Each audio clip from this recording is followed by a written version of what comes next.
Hello भैया, फिर से स्वागत है आप सभी को हमारे यूट्यूब चैनल छोटे राजू ऑफिशियल में। तो भैया आज हम लेकर आए हैं नया साल का सॉन्ग का एफएलपी प्रोजेक्ट और नो वॉइस सॉन्ग लेकर, जो कि भैया हम आप लोग को देने वाले हैं।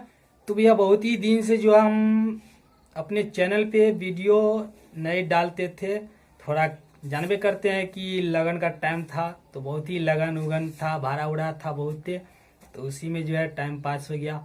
अब जो है फिर से अपलोड करेंगे और आप लोग का जो है एफएलपी प्रोजेक्ट और नो वॉइस टैग आप लोग को हम देंगे।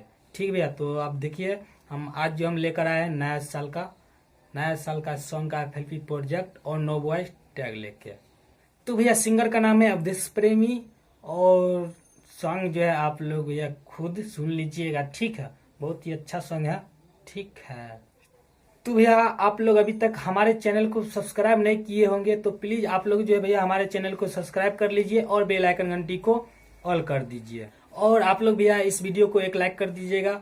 और हमारे चैनल पे आप अगर नए हैं तो प्लीज हमारे चैनल को भी आप लोग सब्सक्राइब कर लीजिएगा। ठीक है, वीडियो को जो है आप लोग भैया पूरा देखिएगा। वीडियो में जो है कहीं कहीं पे जो है आप लोग को पासवर्ड दिखाई देगा। ठीक है, उसके बाद जो वही पासवर्ड आप लोग डालिएगा, जिप फाइल जो है प्रोजेक्ट का अनजिप हो जाएगा। ठीक है, तो चलिए भैया देर न करते हुए चलते हैं हम अपने कंप्यूटर स्क्रीन पे।